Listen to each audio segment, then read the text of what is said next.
Números capítulo de número 1.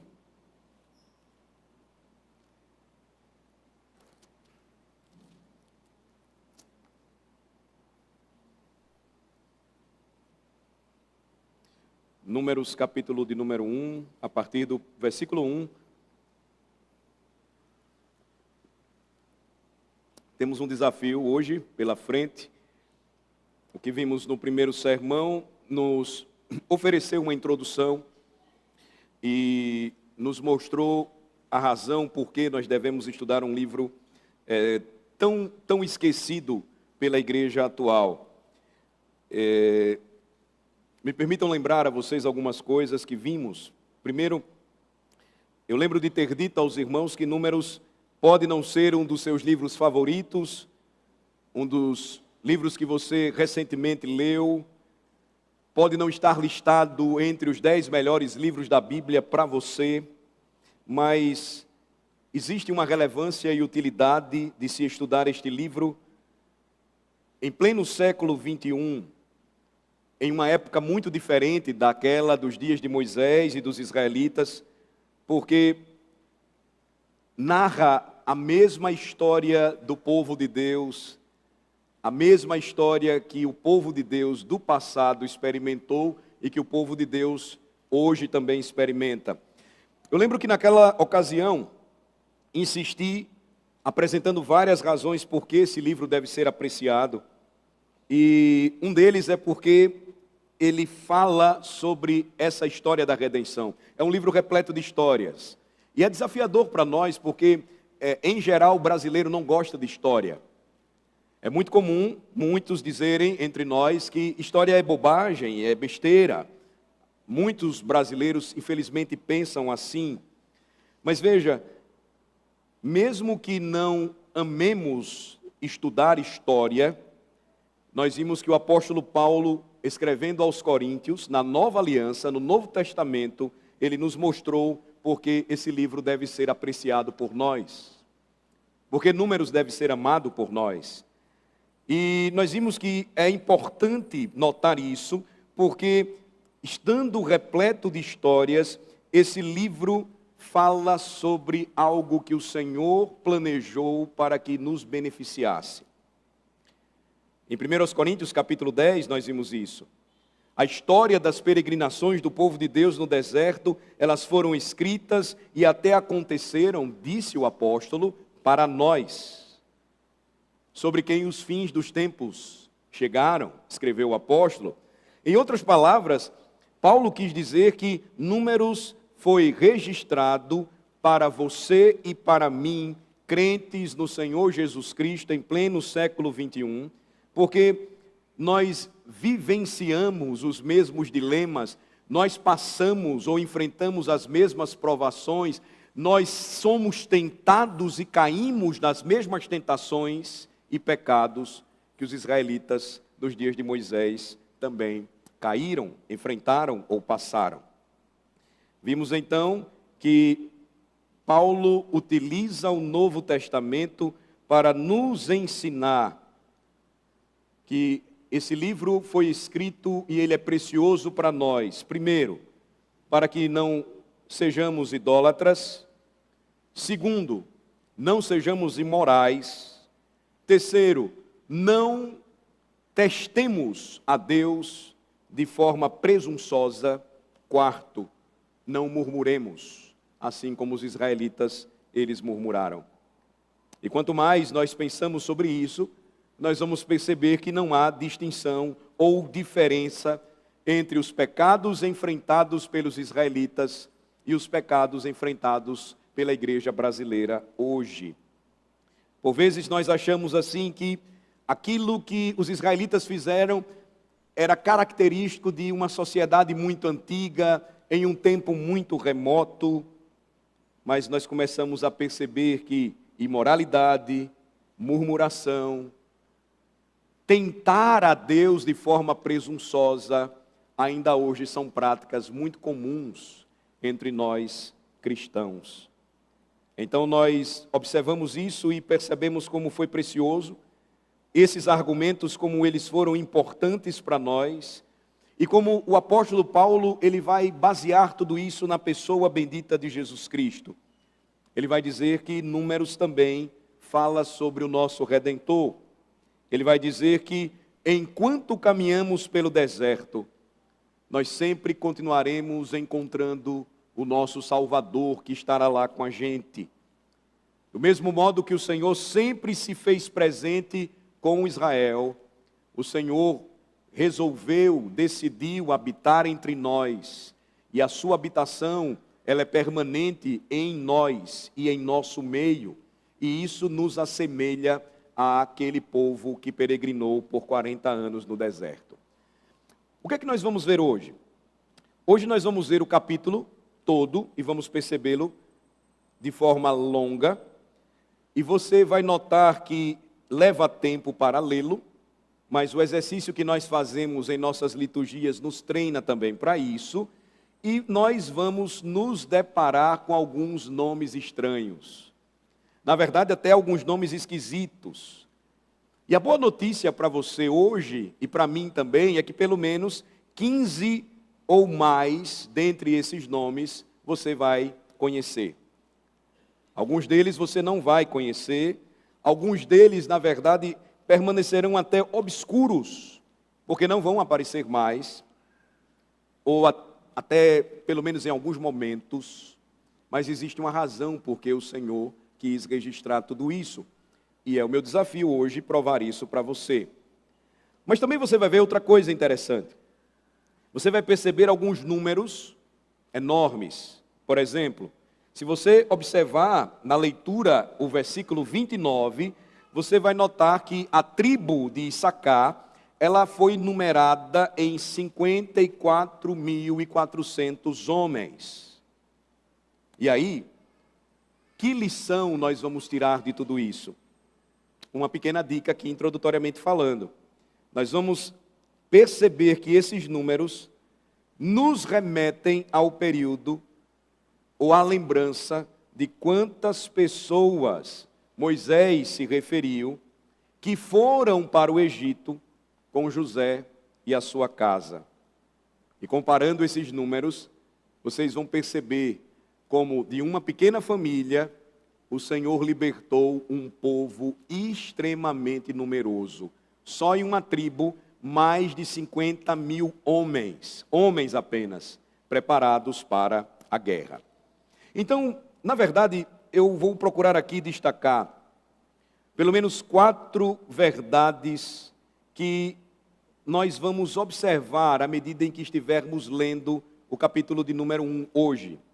A primeira delas, eu quero que você atente para o primeiro ponto, que fala sobre a fidelidade de Deus no cumprimento de suas promessas. Essa vai ser uma primeira verdade que nós vamos tratar hoje juntos.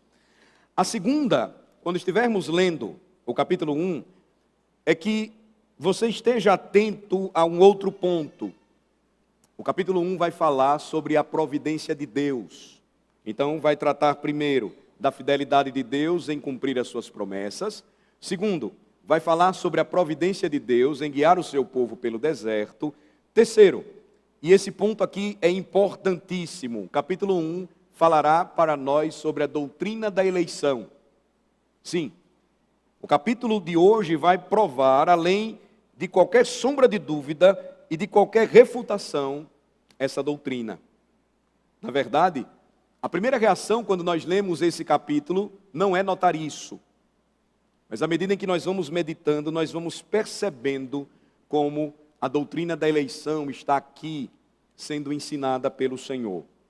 O quarto e último ponto, ou a quarta e última consideração, à medida que estivermos lendo, que eu peço que você tente encontrar ou descobrir, é um destaque que o Senhor vai dar também sobre a vida cristã. Enquanto nós lemos esse capítulo, busquemos tentar descobrir isso, encontrar isso, enxergarmos juntos, pois é de grande valor o que o Senhor quis registrar no início deste maravilhoso livro. Então, eu vou fazer a leitura agora para a gente, vamos prestar atenção e vamos observá-la. No segundo ano após a saída dos filhos de Israel do Egito, No primeiro dia do segundo mês, falou o Senhor a Moisés, no deserto do Sinai, na tenda da congregação, dizendo: levantai o censo de toda a congregação dos filhos de Israel, segundo as suas famílias, segundo a casa de seus pais, contando todos os homens, nominalmente cabeça por cabeça, da idade de 20 anos para cima, todos os capazes de sair à guerra em Israel, a esses contareis, segundo os seus exércitos, tu e Arão. De cada tribo vos assistirá um homem que seja a cabeça da casa de seus pais. Estes, pois, são os nomes dos homens que vos assistirão. De Ruben, Elisur, filho de Sedeur. De Simeão, Selumiel, filho de Zurizadai. De Judá, Naassom, filho de Aminadab. De Issacar, Natanael, filho de Zuar. De Zebulon, Eliabe, filho de Elom. Dos filhos de José, de Efraim, Elisama, filho de Amiúde. De Manassés, Gamaliel, filho de Pedazur. De Benjamim, Abidã, filho de Gideone. De Dan, Aiezer, filho de Amizadai. De Asser, Padiel, filho de Ocrã. De Gade, Eliasaf, filho de Deuel. De Naphtali, Aira, filho de Enã. Estes foram os chamados da congregação, os príncipes das tribos de seus pais, os cabeças dos milhares de Israel. Então, Moisés e Arão tomaram estes homens que foram designados pelos seus nomes, e tendo ajuntado toda a congregação, no primeiro dia do mês segundo, declararam a descendência deles, segundo as suas famílias, segundo a casa de seus pais, contados nominalmente, de 20 anos para cima, cabeça por cabeça. Como o Senhor ordenara a Moisés, assim os contou no deserto do Sinai. Dos filhos de Ruben, o primogênito de Israel, as suas gerações, pelas suas famílias, segundo a casa de seus pais, contados nominalmente, cabeça por cabeça, todos os homens de 20 anos para cima, todos os capazes de sair à guerra, foram contados deles. Da tribo de Ruben, 46.500. Dos filhos de Simeão, as suas gerações, pelas suas famílias, segundo a casa de seus pais, contados nominalmente, cabeça por cabeça, todos os homens de 20 anos para cima, todos os capazes de sair à guerra, foram contados deles. Da tribo de Simeão, 59.300. Dos filhos de Gade, as suas gerações, pelas suas famílias, segundo a casa de seus pais, contado nominalmente, de 20 anos para cima, todos os capazes de sair à guerra, foram contados deles. Da tribo de Gade, 45.650. Dos filhos de Judá, as suas gerações, pelas suas famílias, segundo a casa de seus pais, contados nominalmente, de 20 anos para cima, todos os capazes de sair à guerra, foram contados deles, da tribo de Judá, 74.600.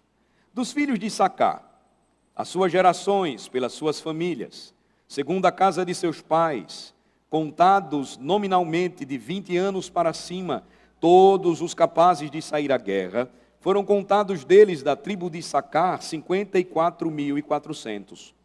Dos filhos de Zebulon, as suas gerações, pelas suas famílias, segundo a casa de seus pais, contados nominalmente de 20 anos para cima, todos os capazes de sair à guerra, foram contados deles, da tribo de Zebulon, 57.400. Dos filhos de José, dos filhos de Efraim, as suas gerações, pelas suas famílias, segundo a casa de seus pais, contados nominalmente de 20 anos para cima, todos os capazes de sair à guerra, foram contados deles, da tribo de Efraim, 40.500. Dos filhos de Manassés, as suas gerações, pelas suas famílias, segundo a casa de seus pais, contados nominalmente de 20 anos para cima, todos os capazes de sair à guerra, foram contados deles, da tribo de Manassés, 32.200.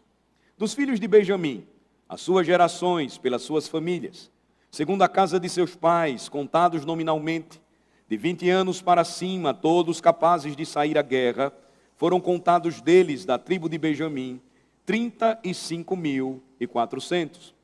Dos filhos de Dan, as suas gerações pelas suas famílias, segundo a casa de seus pais, contados nominalmente, de 20 anos para cima, todos os capazes de sair à guerra, foram contados deles, da tribo de Dan, 62.700. Dos filhos de Assé, as suas gerações pelas suas famílias, segundo a casa de seus pais, contados nominalmente, de 20 anos para cima, todos os capazes de sair à guerra, foram contados deles, da tribo de Assé, 41.500. Dos filhos de Naphtali, as suas gerações pelas suas famílias, segundo a casa de seus pais, contados nominalmente, de 20 anos para cima, todos os capazes de sair à guerra, foram contados deles, da tribo de Naphtali, 53.400. Foram estes os contados por Moisés e Arão, e os príncipes de Israel eram 12 homens, cada um era pela casa de seus pais.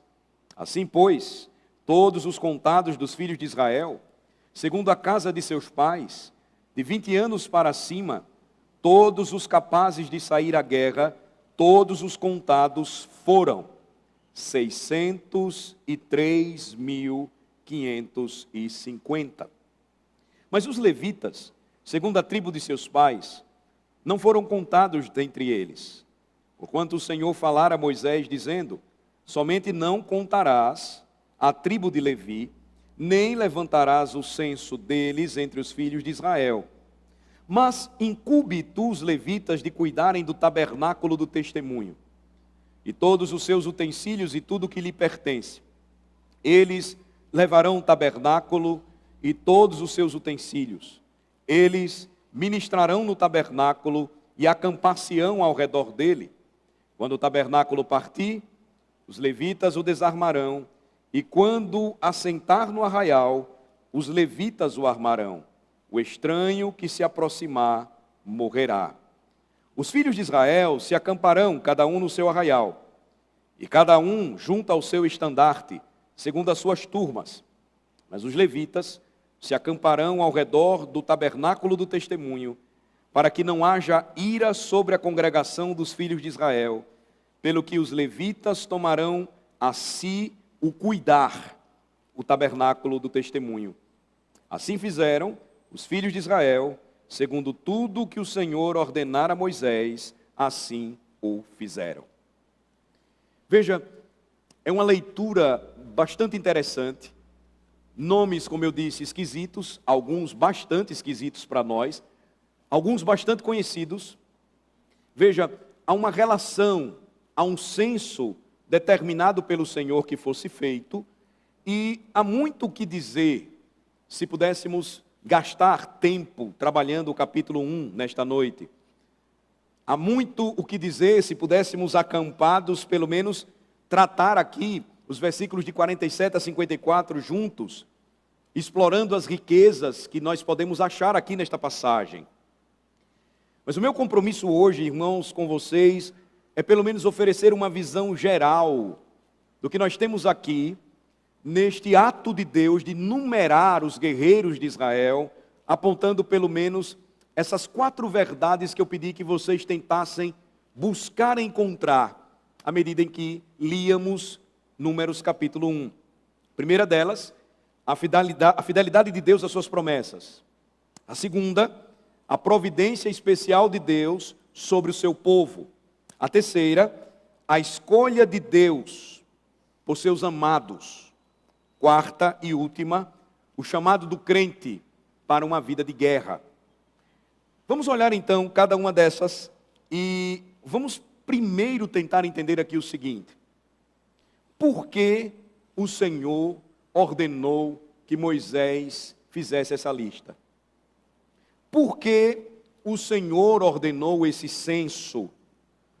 Por que essa lista de chamada, numeração de homens em idade de guerra, de lutar, segundo as genealogias das famílias das tribos de Israel, na abertura do livro de Números? Qual o significado disso tudo? por que o Senhor gastaria todo um capítulo de sua santa palavra escrevendo tudo isso? É importante a gente pensar. É importante a gente tentar entender. O Senhor fez isso por acaso? O Senhor fez isso porque quis fazer? Ou havia um objetivo por trás de tudo aquilo que Ele ordenou? Vamos ver então, com base nas 4 razões aqui que eu apontei, por que o Senhor ordenou essa lista de chamada, o levantamento desse censo, a separação dos homens que estavam aptos para a guerra, dividindo-os por famílias, cabeças de tribo, para que fossem liderados na conquista de Canaã. Número 1, o Senhor mandou que esse levantamento fosse feito por meio de um censo, para mostrar o cumprimento fiel e gracioso de uma promessa que Ele fez a um patriarca, o primeiro deles, Abraão. Veja, literalmente, dos descendentes de Abraão que desceram para o Egito, nós tínhamos um punhado. Talvez eles caberiam confortavelmente aqui em nosso anexo, sem nenhum problema. Essa era a quantidade de gente que desce para o Egito e vai habitar lá, na região de Goshen, ou Gozen. Mas agora, observem, o título desse livro, ele é sugestivo. No deserto, o povo continua peregrino, 2 anos se passaram e peregrinando no deserto, o Senhor ordena que um censo fosse levantado e agora seus homens, prontos para o combate, sozinhos, sem contabilizar a tribo de Levi, somavam mais de 600 mil guerreiros. 600 mil guerreiros. Vocês viram na leitura algumas tribos com pelo menos 75 mil homens aptos para a guerra. Você consegue pensar e imaginar uma maneira maior e melhor para Deus se dirigir, através de Moisés, o seu profeta, para os filhos de Israel e dizer o seguinte: israelitas, há mais de 400 anos prometi que de Abraão, seu pai, eu faria semente. Seus filhos, seus descendentes, eu os tornaria como a areia da praia. E eu ainda não terminei isso. Vocês nem estão em Canaã ainda. Mas vejam que grande obra eu comecei a fazer no meio de vocês. Mais de 600 mil guerreiros estavam prestes a tomar a terra de Canaã por herança dada por Deus. O que o Senhor estava dizendo, então, irmãos, em outras palavras, a Israel, que quando Ele diz algo, isso é sério. Quando Ele diz que vai fazer alguma coisa, Ele faz. Quando Ele promete, Ele cumpre. Veja, a própria numeração dos homens guerreiros de Israel demonstra irrefutavelmente o cumprimento fiel e gracioso de Deus quanto às promessas feitas ao patriarca Abraão. Em Gênesis 12, ele fez a primeira promessa, ou ele mencionou essa promessa pela primeira vez. Eu farei de ti uma grande nação. As pessoas irão olhar para os seus descendentes e eles não vão conseguir contá-los. Em Gênesis 15, ele vai reiterar essa promessa que foi feita por meio de um pacto. Em Gênesis 17, você vai ter a formalização deste pacto. E em Gênesis 28, ele vai reafirmar novamente a mesma promessa. Ele vai dizê-la novamente. Então, os filhos de Israel, lembrem-se, nem sequer estavam na terra de Canaã ainda. Eles não haviam tomado posse da terra prometida ainda, mas Deus já estava cumprindo a sua promessa. Qual é o ponto aqui, irmãos, de destaque nessa primeira verdade que nós podemos aprender com Números capítulo 1? A palavra de Deus. A palavra de Deus, ela é fiel. A palavra de Deus, ela é digna de toda confiança. Quando Deus diz alguma coisa, Ele faz. Quando Ele promete, Ele realiza. Você pode levar a palavra de Deus com você. Você pode levar a palavra de Deus em seu coração. E você pode confiar que esta mesma verdade que Deus provou para Israel nos dias de Moisés é realidade para nós também. Assim como eles, ainda não pousamos seguros do outro lado da terra da promessa. Nós ainda continuamos a cantar, como hoje cantamos, que o Senhor nos conduza em proteção, que Ele nos guarde, que Ele nos livre da tentação. Ainda não chegamos lá. Nós já conhecemos muitos que já chegaram lá, mas ainda não chegamos lá. Mas mesmo assim, nós podemos afirmar nesta noite que Deus já foi fiel às suas promessas. Ele ainda não as concluiu. Existe muita coisa ainda por vir, mas Ele já foi fiel às promessas que Ele fez desde os tempos antigos. Qual o sentido, irmãos, deste primeiro ponto do sermão de hoje para a nossa vida? Nós somos desafiados, lendo uma genealogia relacionada a um censo feito por Deus, separando os soldados de Israel para a guerra. Nós somos ensinados durante a nossa caminhada, durante a nossa peregrinação, depositar confiança irrestrita na palavra de Deus. O que isso significa? Que quando o Senhor nos chamar a andar pela fé, nós não podemos andar pelo que vemos. Nós podemos dizer ao Senhor, se caminharmos pela fé, que mesmo andando por vista, Ele já nos revelou que a sua palavra é digna de toda a nossa confiança. E o Senhor sempre nos reúne como seu povo para adorá-lo, para que nós possamos declarar isso mais uma vez juntos. Sim, Senhor, eu andarei pela fé em tua presença, porque a tua palavra é fiel e o Senhor nunca deixou de cumprir aquilo que prometeu. Essa é a primeira verdade que nós aprendemos aqui. Observem, veja como ela é um destaque.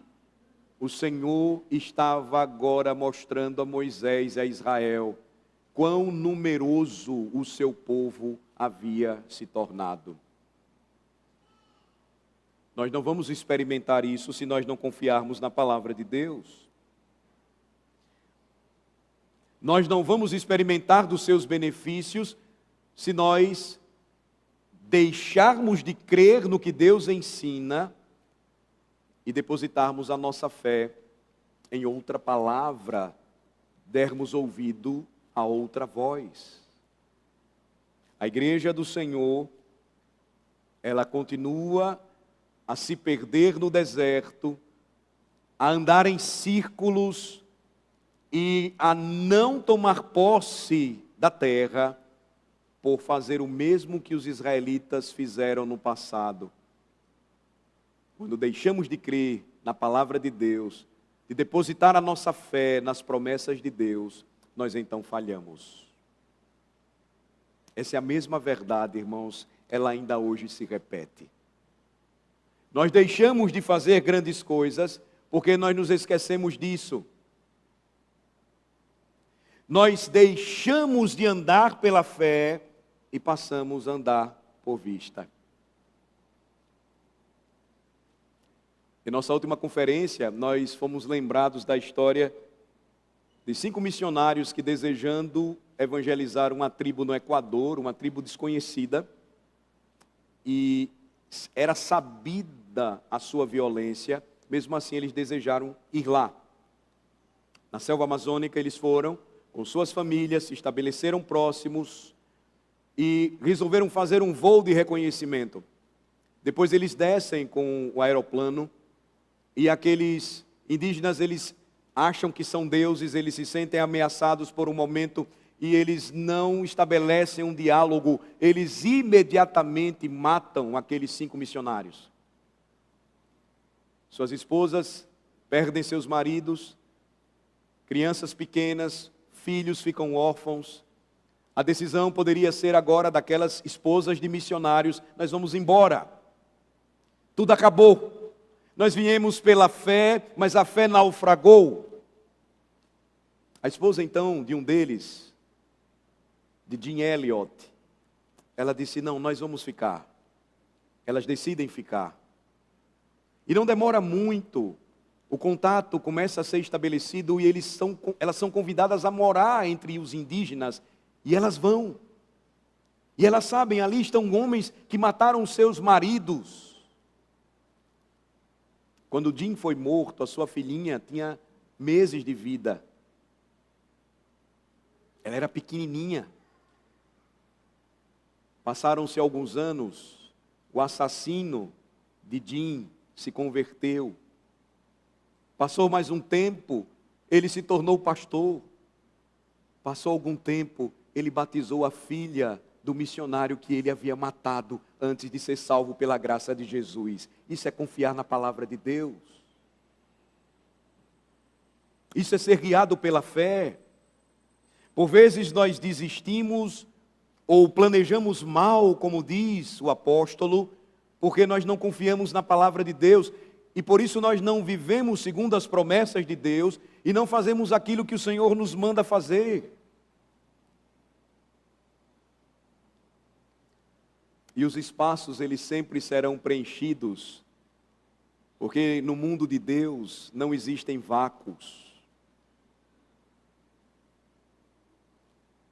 O Senhor então estava lembrando que suas promessas, elas são fiéis, e Ele estava cumprindo todas elas para Israel, antes mesmo de Israel tomar posse de Canaã. Em segundo lugar, o Senhor também ensinaria aos israelitas algo sobre a sua providência especial.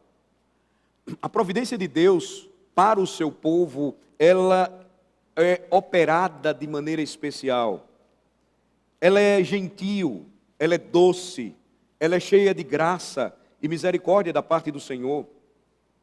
E aqui você vai ter essa ilustração da providência de Deus sendo revelada através de homens guerreiros e suas espadas. Por que essa numeração de Israel? Por que esse levantamento para conhecer a sua força de combate? Porque para mostrar o seu cuidado providencial e particular com o seu povo, Deus então precisava ser um pastor para o seu povo. Os pastores, eles sempre vão contar as suas ovelhas. Precisam conhecê-las. Pastores, eles sempre vão se preocupar, especialmente em viagens. Viajei muitos anos com a juventude da nossa igreja para conferências. E eu lembro que uma das minhas maiores preocupações era contar para saber se todos estavam novamente no ônibus. Eu não podia voltar para a igreja com 96%. Eu não podia voltar com 98%, nem 99%. Os pais da igreja não iriam aceitar isso. As ovelhas precisavam ser contadas. Elas precisavam estar ali. O pastor precisa conhecê-las. Por que Deus então está numerando os seus filhos? Porque aquele povo era propriedade exclusiva de Deus. Aquelas ovelhas eram muito valiosas para o seu pastor, e o trabalho dele, o Senhor, era cuidar de cada uma delas. Então veja, o que o Senhor está dizendo aqui no início: levantai o censo de toda a congregação dos filhos de Israel. Em outras palavras, numerem o meu povo. Numere o meu povo, Moisés. Veja, quando você começa a refletir sobre o cuidado de Deus com a sua igreja, você começa a ler passagens da Bíblia que por vezes são rejeitadas de forma diferente. Talvez você já tenha lido Números e desejado pular isso aqui, porque é repetitivo demais. Mas se você tivesse pensado, por exemplo, assim: Moisés, numere meu povo, porque eu me importo com cada um deles. Moisés, numere o meu povo, porque eu sou o pastor deles. Moisés, numere o meu povo, porque eu quero saber exatamente quem são eles. Eu quero saber o número deles. Eu quero saber o nome de cada um deles. Não muda a maneira como a gente lê?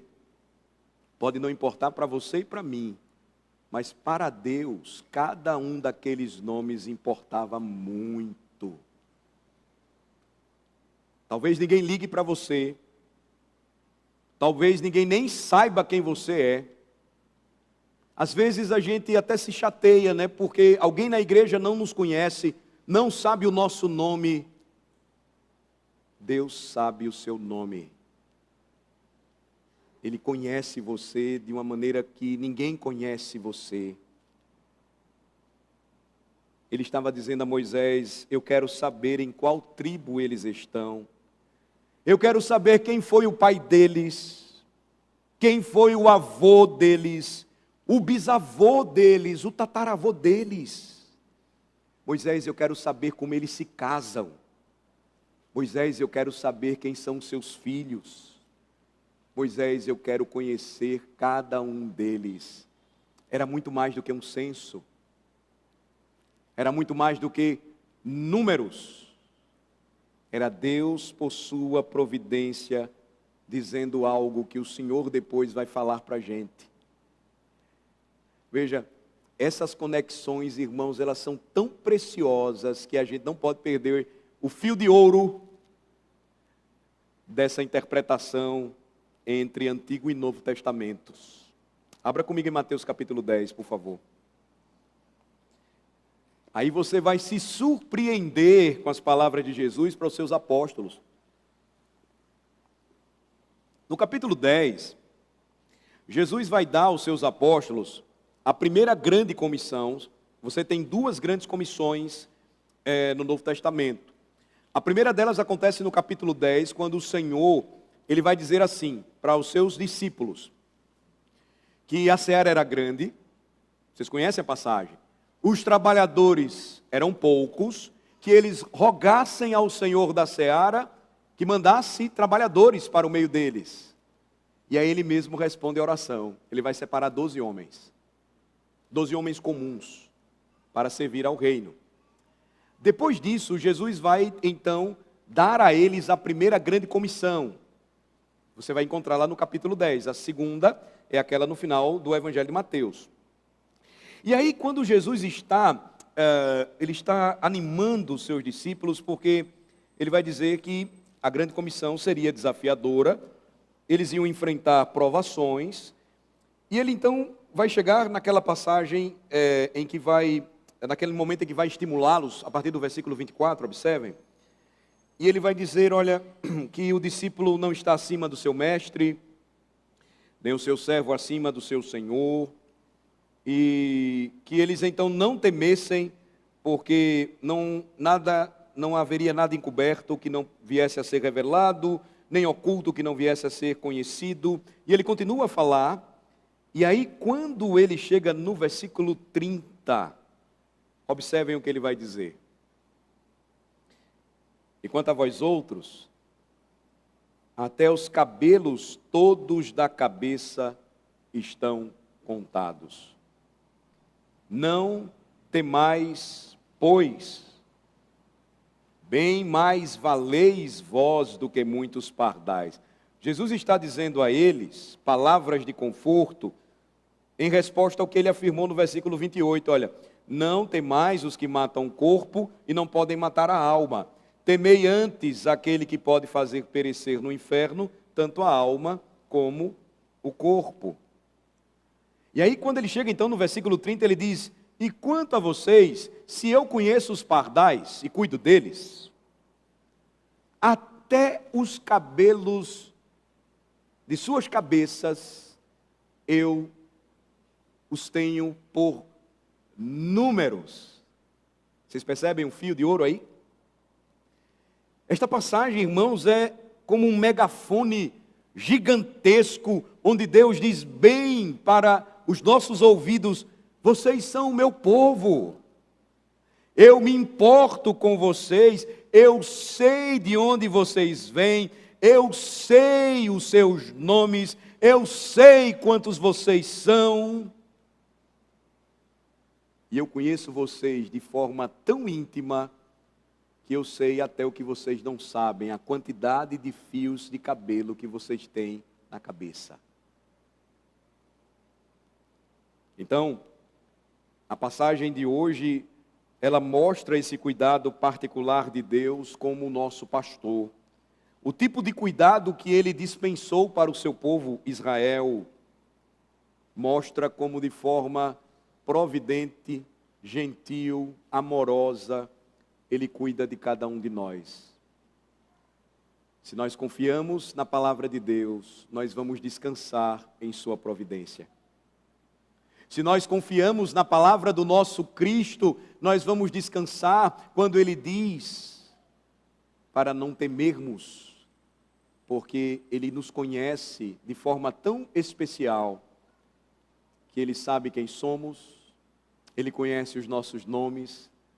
Nós não somos mais um entre milhares, mas Ele nos ama com um amor pactual. Voltem para Números. Veja como tudo isso se conecta e é maravilhoso. A fidelidade de Deus em cumprir as suas promessas está ligada à sua especial providência para com o seu povo. E em terceiro lugar, esta passagem também nos lembra que na numeração de seu povo, Deus estava revelando o seu privilégio como uma nação eleita. Deus havia escolhido de forma soberana e única, dentre as nações, um povo, Israel.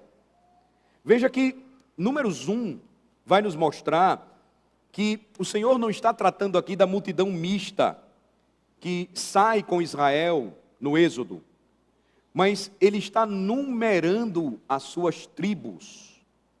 Então, não são os egípcios aqui relacionados ou numerados, ou os assírios, ou os babilônios, ou os persas.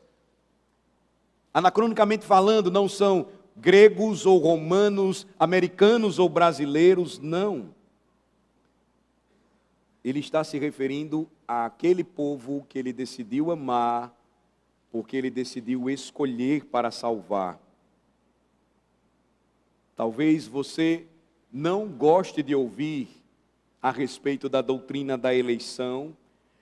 Talvez você não aceite o fato de que a Bíblia ensina sobre essa doutrina, a eleição, que é a providência especial de Deus para o seu povo. Mas Números capítulo 1 encerra para nós este caso. O Senhor escolheu este povo, e somente este povo, e fez promessas a este povo, e você vai perceber, somente eles são listados por Deus, e preparados e separados para a guerra. O que é que isso mostra? O grande privilégio que envolvia uma nação que estava sendo amada pelo Senhor e estimulada pela graça a confiar nele e a obedecê-lo. Veja como isso é interessante, porque O que o Senhor faz aqui não é sem sentido. A história desse povo se tornaria conhecida pelas demais nações. A sua fama correria na terra de Canaã e nas terras vizinhas, e chegaria até nós, depois de mais de 3.000 anos de história. Você pode ouvir o nome Moisés e ele não vai ser estranho para você.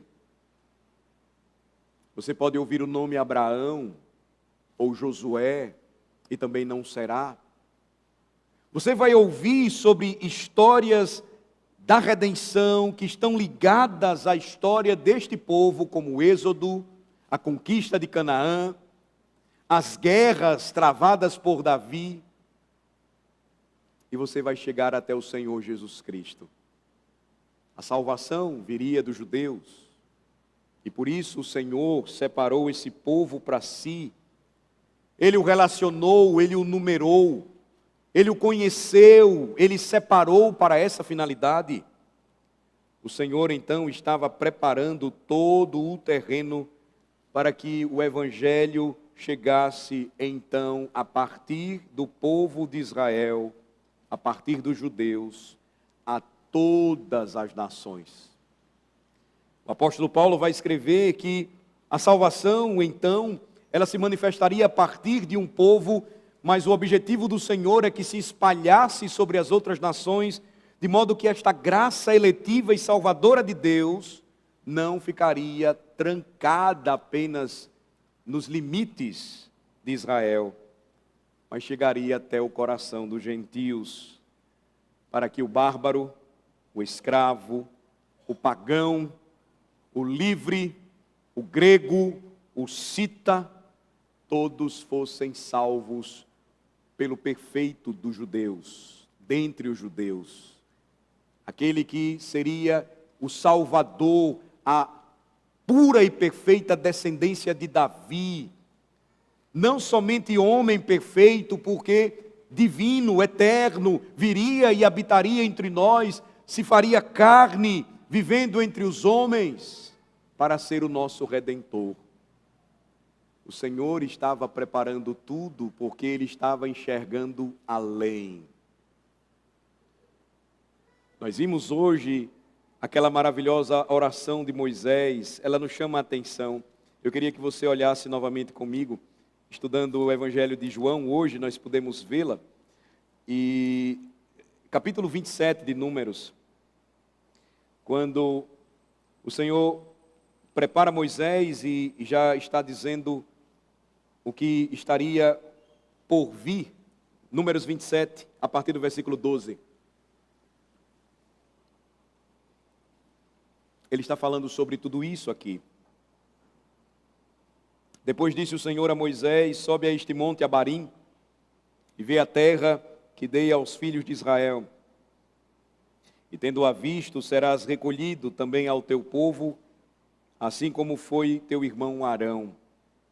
Deus estava falando que Moisés não iria entrar na terra, só a olharia de longe, mas ele iria morrer antes de tudo isso.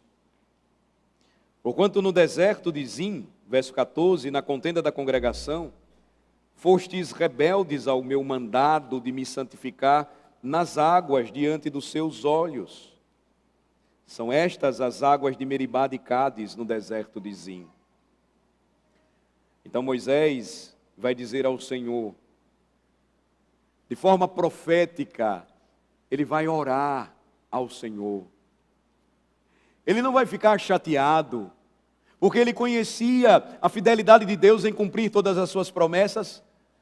Ele não ia ficar decepcionado, porque ele sabia que o Senhor sempre daria a ele uma palavra confiável, e o Senhor nunca falhou com ele. Ele descansaria em sua providência, porque ele cria que o Senhor havia escolhido aquele povo, porque o amou incondicionalmente.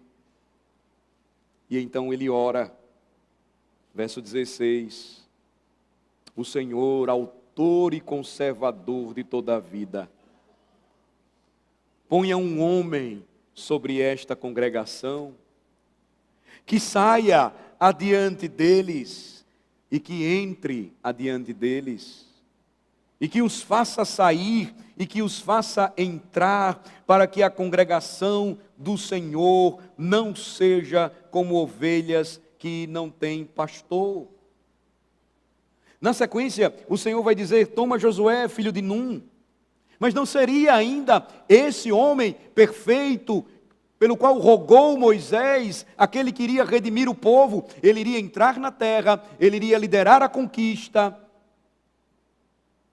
Mas profeticamente, Moisés está orando e o Senhor responderia ao povo quando enviasse o seu próprio filho.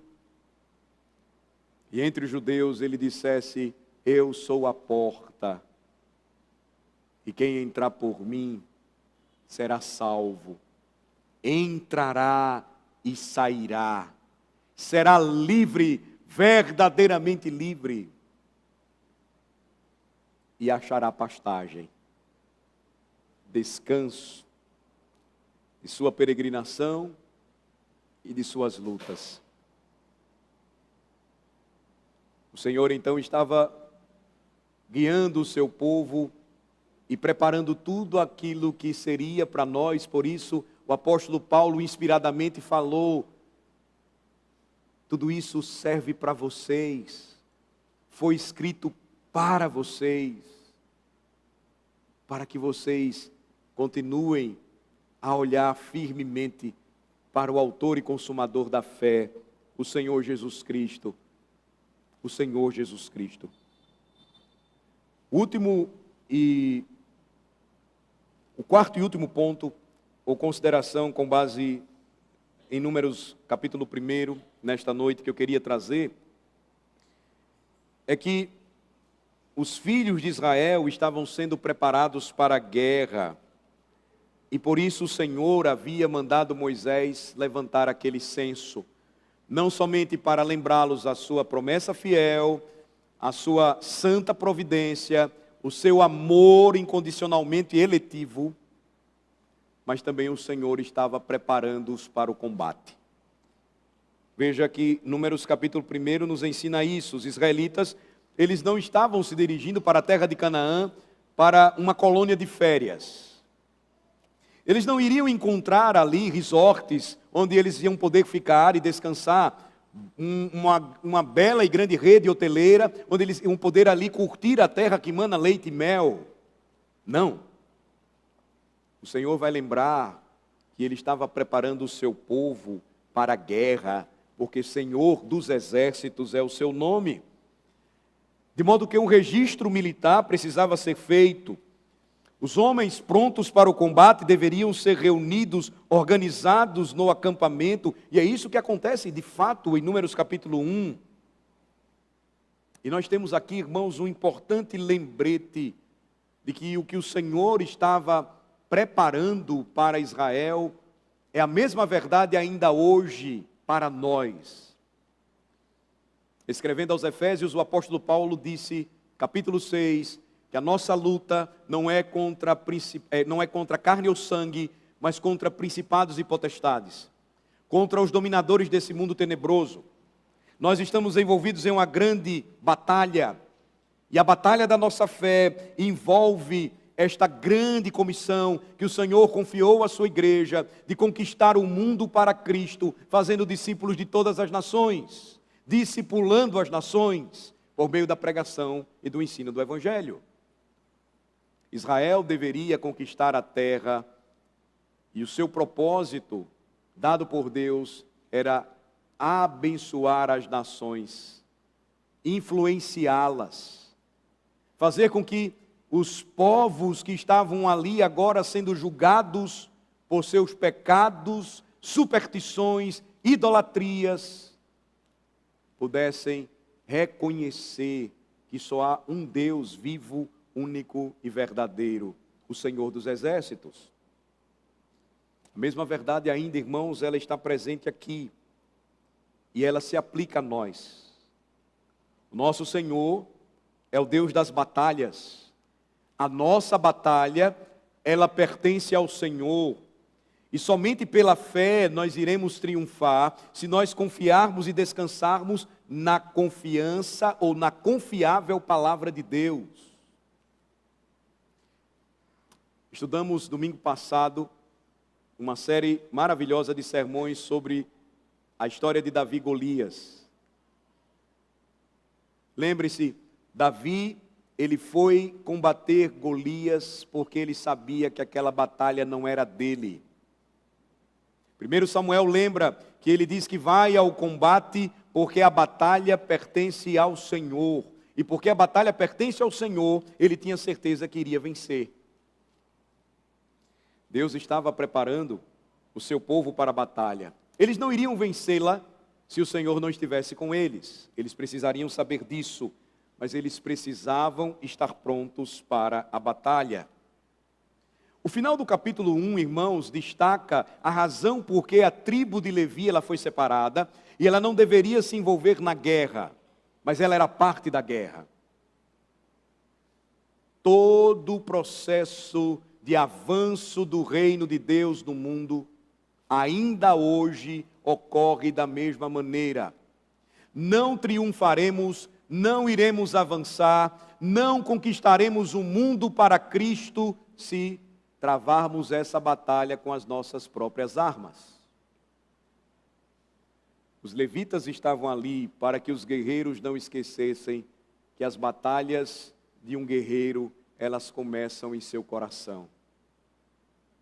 Eles precisavam entender que o centro da vida do povo de Israel é o mesmo centro da vida para a igreja hoje, é a adoração. Mais adiante, quando o Senhor vai então mandar os cativos de volta para a terra, num tempo de restauração, Ele não manda primeiro que os muros de Jerusalém fossem reconstruídos, o que seria lógico para proteger a cidade. Isto é quando nós pensamos ou enxergamos o mundo pelo que vemos. Ele vai ensinar o povo a enxergar o mundo pelos olhos da fé. E a primeira ordem é: reconstruam o templo, reconstruam a minha casa. O sacerdote, antes do templo se completar, ele já estava oferecendo sacrifícios no altar, está lá registrado no livro de Esdras. Manhã e noite, porque ele temia que os inimigos invadissem novamente Jerusalém. Não eram os muros, primeiramente, a proteger o remanescente que voltou para Jerusalém. Deus ensinaria o seu povo, às duras penas, que a adoração sempre será o centro da vida e da fé do povo de Deus. Os levitas então estariam ali, fazendo o que o Senhor ordenou, para que o povo não se esquecesse da presença de Deus, de sua devoção, de quem iria conduzi-los em batalha e em vitória. O mesmo, irmão, serve para nós hoje. Se nós desejamos ver um mundo conquistado para Cristo, não para os nossos próprios fins, glória e autogratificação, mas para a glória eterna de Jesus Cristo e para o bem eterno daqueles que serão chamados e salvos pela graça do Evangelho. Se queremos ver o mundo conquistado pelo Evangelho, a fim de que possamos servir os eleitos como nossos irmãos e irmãs, a nossa luta, ela começa a ser travada da forma certa contra os nossos principais inimigos, o mundo, a carne e o diabo. Os levitas estariam ali, fazendo aquilo que foram separados para fazer, para que os guerreiros não se esquecessem disso. Muitas batalhas ainda hoje, irmãos, não são vencidas por nós, porque nós estamos usando as armas erradas. A armadura de Saul nunca caberá no pequeno Davi. Nós precisamos lutar com as armas que o Senhor, Ele providenciou para nós. E por isso a Bíblia vai nos lembrar que a nossa guerra, ela começa aqui, pois é aqui que o povo de Deus manifesta a sua fé, testemunha do seu Redentor, porque a adoração é isso, a adoração é guerra. Mas não é uma guerra carnal contra os homens, mas é uma firme confiança de que o nosso Senhor é o Rei das batalhas. E nele, como diz o salmista, faremos proezas, porque Ele mesmo calcará os pés dos nossos adversários. A igreja de Cristo então triunfará quando ela confiar nas promessas de Deus, descansar em sua santa providência, não esquecer que o Senhor salvou o seu povo por graça, porque decidiu amá-lo e escolhê-lo, e então estará pronto para a batalha. Sempre estará pronto para a batalha. A mesa do Senhor nesta noite nos lembra tudo isso. Essa é uma verdade preciosa do Evangelho, e nós já podemos vê-lo em Números. A mesa do Senhor nos lembra que quando o povo de Deus, as ovelhas de Cristo, são servidas com pão e vinho, essa é uma lembrança maravilhosa de que o Senhor conhece cada uma delas pelo seu nome. E elas reconhecem a sua voz, a voz do bom pastor, e o seguem. A mesa do Senhor é o lugar onde todos nós nos vemos como de fato devemos nos ver, como irmãos que foram redimidos e agora incluídos nesta grande família, grande nação que é a igreja. E nenhum de nós será esquecido, pois o Senhor tem interesse pactual em nos conhecer, em conhecer os nossos filhos, os filhos dos nossos filhos, as futuras gerações, porque pertencem ao seu povo. É o que Números capítulo 1 começa a nos ensinar.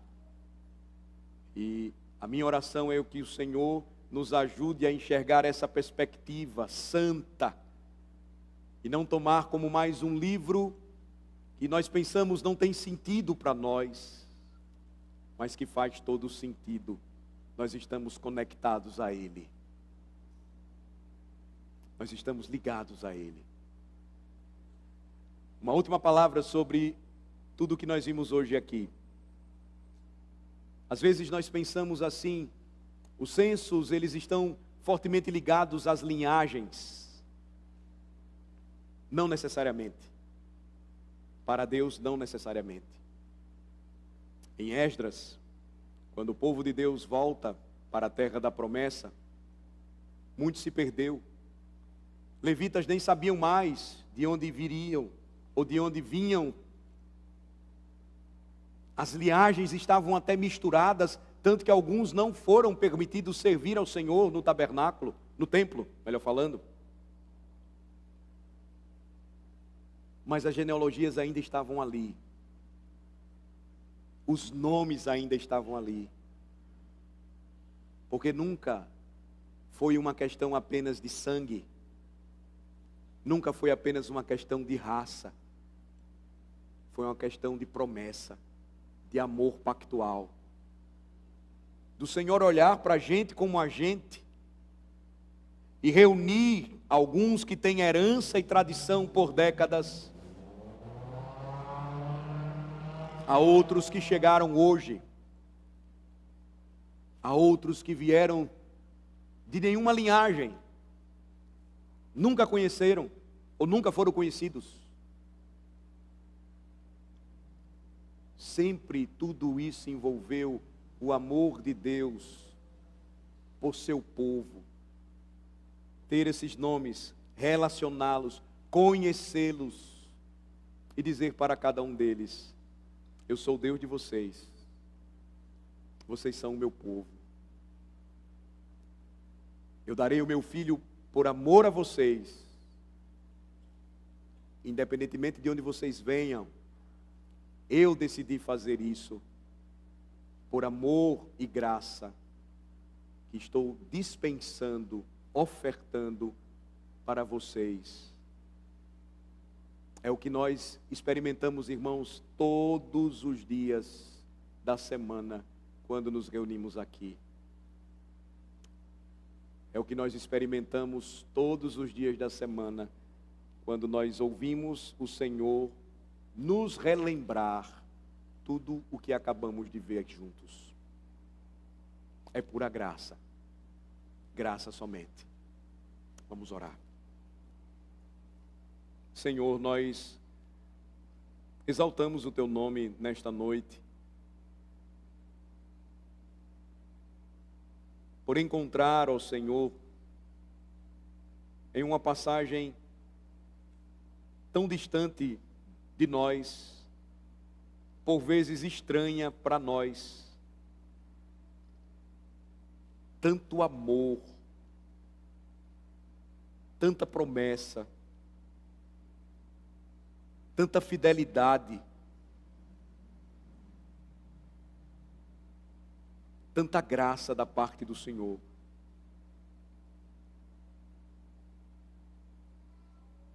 Que tudo isso, Senhor, nos faça mais e mais agradecidos por saber que o Senhor tem cuidado de nós e o Senhor nos ama de maneira especial. Que o Senhor nos escolheu e nós não tínhamos nenhum mérito, nada para te oferecer. Mas o Senhor decidiu nos incluir nesta grande família. O Senhor se importa com cada um de nós, porque nós somos tuas ovelhas e tu és o nosso pastor. Senhor, nós te rendemos graças, porque tudo isso revela a grandiosidade da tua misericórdia em tomar um povo sem qualquer merecimento e transformá-lo tão numeroso e poderoso,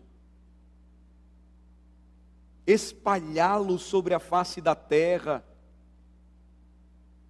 de modo que, Senhor, hoje nós temos irmãos, irmãs espalhados pelo mundo que nem conhecemos, mas o Senhor os conhece, que estão presos, mas o Senhor sabe seus nomes, que estão morrendo por amor a Jesus, mas que não temem porque o Senhor conhece até mesmo os cabelos de suas cabeças, o Senhor conhece cada um deles de forma especial e amorosa. Senhor, que a Tua palavra nesta noite traga conforto para a nossa alma, ânimo para a nossa fé. Se porventura estivermos tristes, desanimados, achando que o Senhor esqueceu de nós, que o Senhor não se importa conosco,